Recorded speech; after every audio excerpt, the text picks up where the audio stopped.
حامدا ومصليا أما بعد فأعوذ بالله من الشيطان الرجيم بسم الله الرحمن الرحيم فاسألوا أهل الذكر إن كنتم لا تعلمون صدق الله مولانا العظيم وصدق رسوله النبي الكريم ونحن على ذلك من الشاهدين ومن الشاكرين۔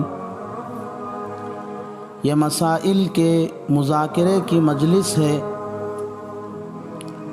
اس مجلس میں روزے میں پیش آنے والے مسائل کا مذاکرہ کیا جاتا ہے۔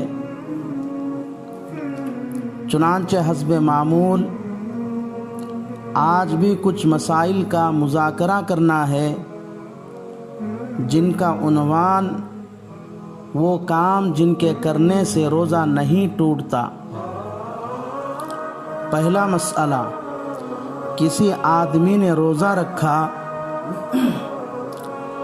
اور بھول کر کچھ کھا لیا یا پی لیا یا ہم بستری کر لیا تو اس کی وجہ سے روزہ نہیں ٹوٹتا۔ ایسے آدمی کو اپنا روزہ پورا کرنا چاہیے۔ چنانچہ مراقی الفلاح صفحہ نمبر 360 پر لکھا ہے، منہا لو اکلا او شربا او جامع ناسیا لصومی، البتہ روزہ رکھ کر بھول کر کچھ کھایا یا پیا یا ہم بستری کر لیا اور یہ سمجھا کہ میرا روزہ ٹوٹ گیا ہے، پھر اب کچھ کھایا یا پی لیا یا ہم بستری کر لیا تو اب روزہ ٹوٹ جاتا ہے۔ چنانچہ یہ مسئلہ بہشت زیور کتاب الصوم صفحہ نمبر 220 پر 4 پر لکھا ہے۔ دوسرا مسئلہ، اگر کوئی آدمی روزہ رکھا پھر بھول کر کچھ کھا پی رہا ہے تو دیکھنے والے کو کیا کرنا چاہیے؟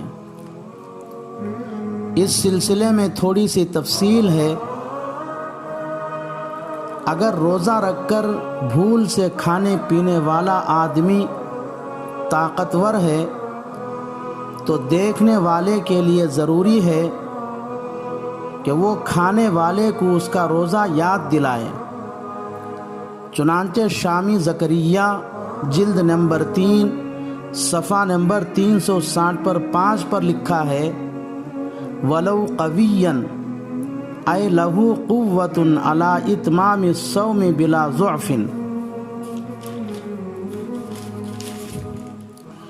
اور اگر روزہ رکھ کر بھول سے کھانے والا آدمی اگر کمزور ہے یا بوڑھا ہو گیا ہے تو کھانے والے کو دیکھنے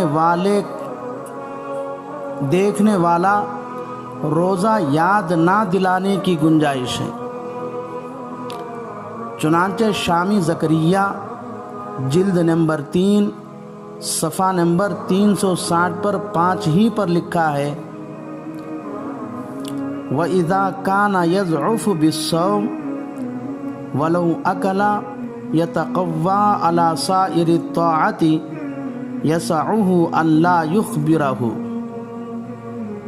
تیسرا مسئلہ، اگر کوئی آدمی روزہ رکھا اور روزے کی حالت میں مسواک کیا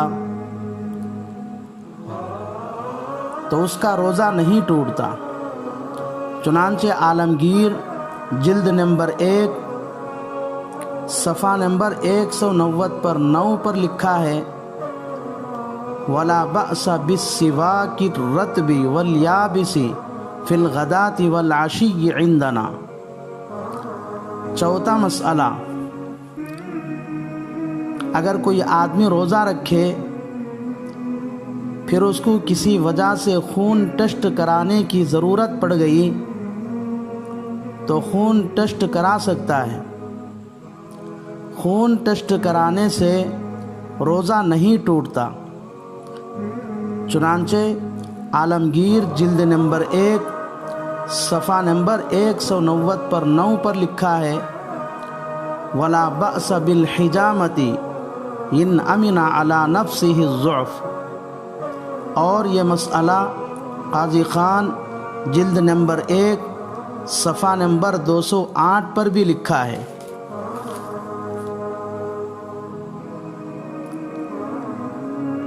پانچواں مسئلہ، اگر کوئی آدمی روزہ رکھنے کے ارادے سے سحری کھایا اور سحری کھاتے ہوئے کوئی چیز دانتوں میں اٹک گئی، اب وہ آدمی سحری کا وقت ختم ہونے کے بعد زبان سے دانتوں میں اٹکی ہوئی چیز نکال کر کھا لیا تو اس کی 3 صورتیں ہیں۔ پہلی صورت یہ ہے کہ دانتوں میں اٹکی ہوئی چیز چنے کے دانے سے کم ہے اور اس کو زبان سے یا خلال کی لکڑی سے دانتوں سے نکال کر کھا لیا، مگر وہ دانتوں میں اٹکی ہوئی چیز منہ سے باہر نہیں نکالا تو اس کا روزہ نہیں ٹوٹتا۔ چنانچہ ہندیہ جلد نمبر 1 صفحہ نمبر 202 پر لکھا ہے وَإِنْ أَكَلَ مَا بَيْنَ أَسْنَانِهِ لَمْ يُفْسِدْ إِنْ كَانَ قَلِيلًا۔ دوسری صورت یہ ہے کہ دانتوں میں اٹکی ہوئی چیز اگر چنے کے دانے کے برابر یا اس سے زیادہ ہے اور منہ سے باہر نکالے بغیر دانتوں سے نکال کر کھا لیا تو روزہ ٹوٹ جاتا ہے۔ چنانچہ ہندیہ جلد نمبر 1 صفحہ نمبر 202 ہی پر لکھا ہے وَإِنْ كَانَ كَثِيرًا يُفْسِدُ۔ تیسری صورت یہ ہے کہ دانتوں میں اٹکی ہوئی چیز دانتوں سے نکالا اور اس کو منہ سے باہر لایا پھر کھا لیا تو اب چاہے وہ چیز چنے کے دانے سے کم ہو یا زیادہ، دونوں صورتوں میں روزہ ٹوٹ جاتا ہے۔ چنانچہ ہندیہ جلد نمبر 1 صفحہ نمبر 202 پر ہی لکھا ہے وَأَخْرَجَهُ وَأَخَذَهُ بِيَدِهِ ثُمَّ أَكَلَ يَنبَغِي أَن يُفْسِدَ۔ اور یہ تینوں مسئلے بہشتی زیور کتاب الصوم صفحہ نمبر 217 پر بھی لکھے ہوئے ہیں۔